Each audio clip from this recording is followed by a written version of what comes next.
আচ্ছা, dairy milk খেয়েছেন? এই যে ভ্যালেন্টাইন্স উইকে কাউকে চকলেট গিফট করেছেন? 9 ফেব্রুয়ারি দিনটিতে আমরা সবাই চকলেট ডে হিসেবেই জানি। এবার এই 9 ফেব্রুয়ারি দিনটিতে সবথেকে বেশি বিক্রি হওয়া চকলেট ব্র্যান্ড কোনটা জানেন? হ্যাঁ, ঠিকই ধরেছেন, ডেয়ারি মিল্ক। ভারতে তথা বিশ্বে সবথেকে জনপ্রিয় এবং অধিক বিক্রিত এই ক্যাডবেরি ব্র্যান্ড কিভাবে মানুষের মনের মধ্যে জায়গা করে নিল, আর কিভাবেই বা একটা পড়াশোনা না শেখা ছেলে গোটা বিশ্বজুড়ে চকলেট বাজারে নিজের রাজত্ব কায়েম করলো, সেই কাহিনীই বলবো এই ভিডিওতে। নমস্কার, আপনারা দেখছেন এমআর টিভি আর আপনাদের সঙ্গে আমি অরিজিৎ। ব্রিটেনের বার্মিংহামে তখন খুব বড় করে ক্রিসমাস উৎসব চলছে। চারিদিকে সাজো সাজো রব।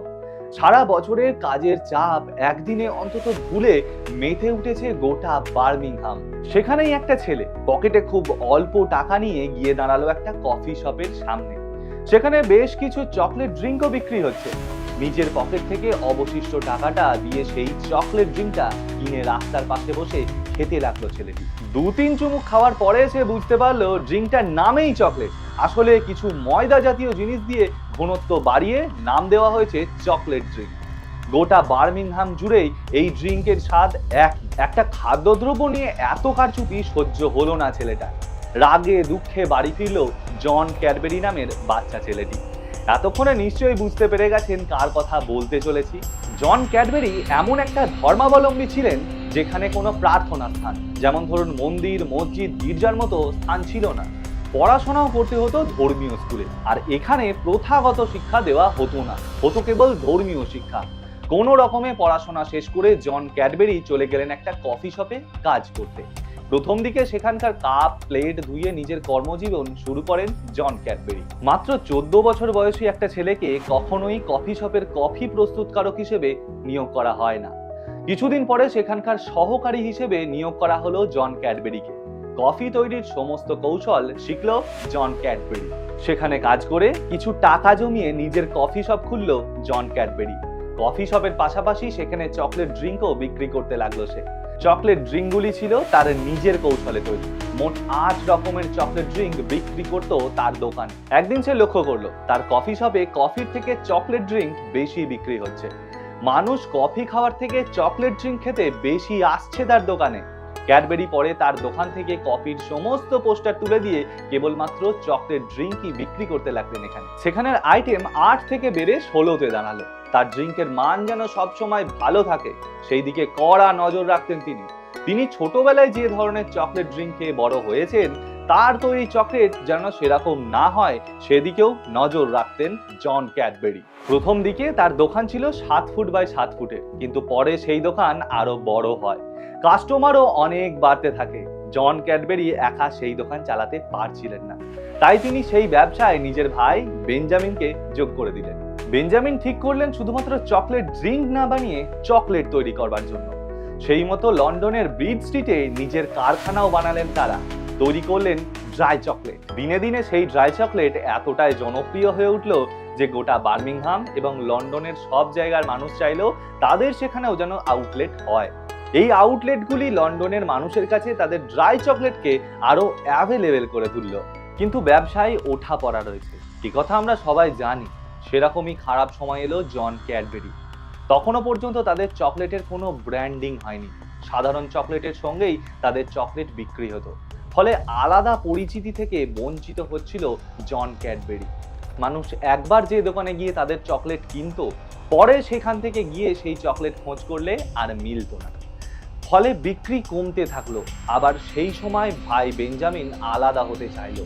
জন আবারও একা হয়ে গেল। একদিকে ব্যবসার হাল খুবই খারাপ, অপরদিকে পারিবারিক সমস্যার জন্য পার্টনারশিপে ফাট ধরা। এদিকে জন ক্যাডবেরি তখন বয়স ৭৭-এর কোঠায়। ব্যবসায়িক হালচাল সব যাবতীয় মাথা ব্যথা নেওয়ার মতো শরীরের স্বাদ ছিল না তার। বার্ধক্যজনিত অসুখে জর্জরিত হয়ে বিছানায় স্থান হলো জন ক্যাডবেরি। আর এই সময় উঠে এলো কালের গর্ভে তলিয়ে যাওয়া 2 বখাটে ছেলের।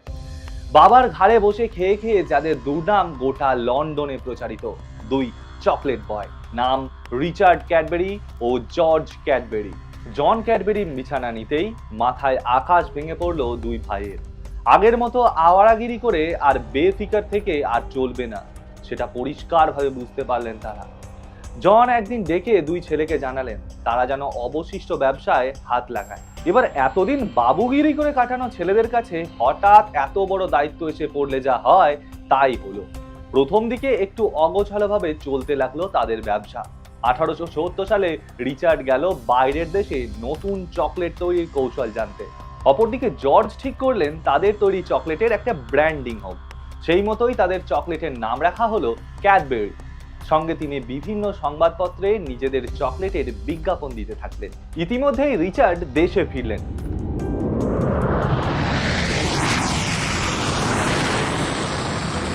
এবং তার অভিজ্ঞতা মতো নিজে একটা কাজ করলেন। তিনি শুধুমাত্র বাচ্চাদের জন্যই ক্যাডবেরিকে সীমাবদ্ধ রাখলেন না।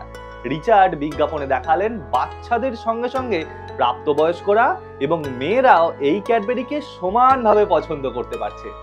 সেই মতো আরো প্রচার করার পর হঠাৎ বিক্রি বেড়ে গেল গোটা লন্ডন সহ ব্রিটেনে। এমন সময় লন্ডনের মহারানী ভিক্টোরিয়া আয়োজন করলেন একটা খাদ্য মেলা। দেশের বিভিন্ন নতুন নতুন খাদ্য এখানে প্রদর্শিত হতো। সেখানে অংশগ্রহণের জন্য ক্যাডবেরিকেও নির্দেশ দেয় তাদেরই এক বন্ধু জর্জ স্ট্যান্ড। কিন্তু ক্যাডবেরি ব্রাদার্স এই প্রস্তাবে সম্মতি দেয়নি, ফলে সেখানেও আর যাওয়া হলো না তাদের। একদিন ইংল্যান্ডের রাজবাড়িতে এক চাকরের ছেলে হাতে ক্যাডবেরি নিয়ে ধরা পড়লে তাকে রাজবাড়িতে তোলা হয়। চাকরটির বাচ্চা ছেলেটি তখন বলল, রানী যদি এই ক্যাডবেরি একবার খেয়ে দেখেন এবং তার যদি ভালো না লাগে তাহলে তিনি যে শাস্তি দেবেন সেটা সে মাথা পেতে নেবে। এবার একটি বাচ্চা ছেলে, তাও আবার চাকরের ছেলে, নাকি রুচি শেখাবে ইংল্যান্ডের রানীকে? ভয় মিশ্রিত চাপা রাগে কাঁপতে লাগলো গোটা রাজদরবার। কিন্তু রানী ভিক্টোরিয়া, যিনি ভারতের মতো এত বড় একটা উপমহাদেশে শাসন করতে পেরেছেন, সেই সঙ্গে 1857 সালে ঘটা সেনা বিদ্রোহকে নিজের কৌশলে দমিয়ে দিতে পেরেছেন, তাকে এত ছোট ছোট বিষয়ে রাগলে চলে। এত সহজে টলে গেলে রানীর সম্মান থাকে না। পার্লামেন্টের মাথায় থাকা ম্যাজিস্ট্রেটদের আস্ফালন তাকে টলাতে পারে না। আর একটা বাচ্চা ছেলের কথায় তিনি না রেগে কাছে টেনে নিলেন ওই বাচ্চা ছেলেটিকে। হাতের ক্যাডবেরিটা অল্প নিয়ে মুখে দিতেই মুখভঙ্গি সম্পূর্ণ বদলে গেল ইয়োর হাইনেস কুইন ভিক্টোরিয়া। ক্যাডবেরির স্বাদ যেন মুখের মধ্যে একটা লুকোচুরি খেলতে লাগলো। ক্যারামেল তার মুখে যেতেই মিলিয়ে গেল। এক অদ্ভুত মোহ যেন তাড়া করে নিয়ে গেল গ্রাসনালীর ভিতরে। তিনি আবার এক কামড় দিতেই মুখ ভরে গেল মধুর স্নেহে। বাচ্চা ছেলেটির কাছ থেকে খবর নিয়ে রাজ কর্মচারীরা ছুটলেন আরো আরো ক্যাডবেরি আনতে। সময় মতো ডাক পড়লো রিচার্ড ক্যাডবেরি এবং জর্জ ক্যাডবেরি। ভরা রাজসভায় রানী রয়্যাল ওয়ারেন্ট দিলেন ক্যাডবেরিকে। ইংল্যান্ডে যেসব প্রোডাক্টের মান খুব ভালো তাদেরই কেবলমাত্র এই রয়্যাল ওয়ারেন্ট দেওয়া হতো। রয়্যাল ওয়ারেন্ট পাওয়ার পরে 1879 সালে জন ক্যাডবেরি মারা যান। বাবার মৃত্যু শোক কাটিয়ে ওঠার পরে তার ঠিক 10 বছর পরেই 1889 সালে রিচার্ড ক্যাডবেরি মারা যান। এখানেও একা পড়ে গেলেন জর্জ ক্যাডবেরি। ইংল্যান্ডের একটা নিয়ম ছিল, যে পরিবারের কোনো সদস্য মারা যান সেই পরিবারের সদস্যদের একটা নির্দিষ্ট সময় পর্যন্ত মিষ্টি জিনিস খাওয়া যেত না। জর্জ ক্যাডবেরি তার চকলেটের ফ্যাক্টরির প্রধান টেস্ট এফেক্টর ছিলেন। এখানে বলে রাখি, প্রত্যেক চকলেট তৈরির পর একজন ব্যক্তি সেটা টেস্ট করে দেখতেন তাকে ঠিকঠাক রয়েছে কিনা। তৎকালীন সময়ে লন্ডনে এই ব্যক্তিকেই বলা হতো টেস্ট এফেক্টর। কিন্তু যেহেতু চকলেট মিষ্টি ও সেই সময় ভাই ও বাবার স্মৃতির উদ্দেশ্যে তার মিষ্টি খাওয়া বারণ, তাই তিনি চকলেট খেতে পারতেন না। তখন তিনি এমন এক চকলেটের আবিষ্কার করলেন যেখানে কোনো মিষ্টি থাকবে না। সেই সময় তিনি আবিষ্কার করলেন ডার্ক চকলেটের। এখন আপনি ক্যাডবেরির যে ডার্ক চকলেটটা খান সেটার আবিষ্কর্তাও এই জর্জ ক্যাডবেরি। 1905 সালে এই ডার্ক চকলেটের সঙ্গে চিনি এবং দুধ মিশিয়ে তিনি আবিষ্কার করলেন আপনার প্রিয় চকলেটটি। এবার কমেন্টে চটপট আপনার পছন্দের চকলেটটির নাম লিখে ফেলুন, তারপর বাকিটা শুনুন। কি লিখেছেন? এবার আমি বলি, আপনার প্রিয় চকলেটটির নাম ডেয়ারি মিল্ক। কি ঠিক বলেছি? আর এভাবেই তৈরি হয়েছিল আজকের সব থেকে জনপ্রিয় চকলেটটি। পরবর্তীকালে চকলেট ছাড়া কনফেকশনারি, ব্রেভারেজ, বিস্কুট, ক্যান্ডি সব তৈরি করতে শুরু করে ক্যাডবেরি। ভারতে এই ক্যাডবেরি আসে 1948 সালে। ভারত ছাড়াও 50টি দেশে এই ক্যাডবেরি যায় এবং প্রত্যেকটা দেশে এই ক্যাডবেরি দেশের সব থেকে জনপ্রিয় চকলেট ব্র্যান্ড। কিন্তু ভারতে এই জনপ্রিয়তা কমে গিয়েছিল 2003 সালে, যখন একজন কাস্টমার ক্যাডবেরির প্যাকেটে পোকা দেখতে পেয়েছিল। ফুড এজেন্সি তাকে দোষারোপ করে তাদের অস্বাস্থ্যকর এবং অপর্যাপ্ত প্যাকেজিং এর জন্য। অনেক কেস জমা পড়ে মহারাষ্ট্র সহ একাধিক আদালত। মনে রাখবেন, ব্যবসার দুনিয়ায় বিশ্বাস এবং জনপ্রিয়তা একে অপরের সমার্থক। একটা কমে গেলে অপরটা কমে যাওয়া শুধু সময়ের অপেক্ষা। স্বাভাবিকভাবেই জনপ্রিয়তা কমতে থাকলো। সেই সময় ক্যাডবেরির বিক্রি 20% থেকে 30% কমে গেল। ক্যাডবেরি সেই সময় তাদের প্যাকেজিংয়ে বদল আনলো। ডবল প্যাকেজিং করা হলো।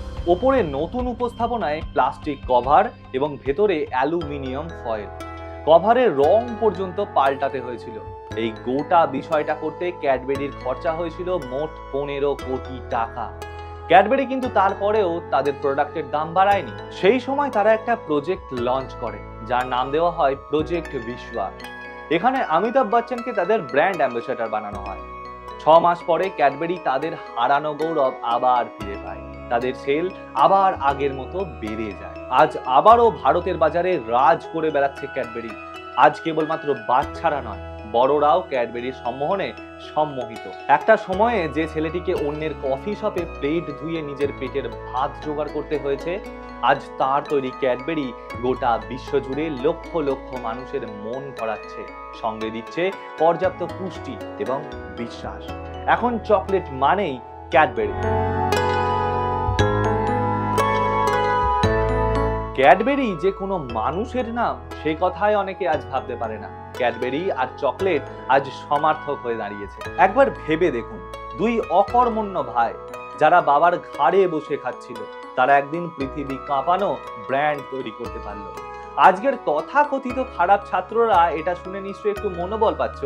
তোমাদের জন্য রইল অনেক অনেক শুভকামনা। অপরদিকে সেই চাকরের বাচ্চা ছেলেটি যদি সেদিনকে ক্যাডবেরি খেতে খেতে ধরা না পড়তো, তাহলে কি ক্যাডবেরি এত জনপ্রিয় হতো? তাই অনেক পরিশ্রমের পরেও একটা জিনিস অনেকটা পরিস্থিতি বদলে দিতে পারে, আর তাকেই আমরা বলি ভাগ্য। এই যেমন ধরুন, আপনি খুব ভালো পরীক্ষার জন্য প্রস্তুতি নিয়েছেন, কিন্তু পরীক্ষার আগের দিন আপনার শরীর খারাপ করে গেল। অথবা ধরুন, আগের মুহূর্তে প্রিয় মানুষটার সঙ্গে বাক বিতণ্ডায় জড়িয়ে পড়ে মন চঞ্চল হয়ে উঠে। তাই পরিস্থিতি যদি আপনার সঙ্গে থাকে, তাহলে আপনি একদিন রাজা হতে পারবেন। শুধুমাত্র পরিশ্রমী যদি সাফল্যের চাবিকাঠি হতো, তাহলে খনিতে কাজ করা মজুররা সাফল্যের শিখরে থাকতো। তাই পরিশ্রম করুন, সঠিক পথে, সঠিক দিশায়। ভাগ্যে ভরসা রাখুন এবং দেখতে থাকুন এমআর টিভি। এরকম আরো ভিডিও নিয়ে আবার আসছি খুব তাড়াতাড়ি। ততক্ষণ পর্যন্ত ভালো থাকবেন, সুস্থ থাকবেন। চ্যানেলটিকে লাইক, শেয়ার, সাবস্ক্রাইব করে পাশে থাকা বেল আইকনটিকে প্রেস করে দেবেন। নমস্কার।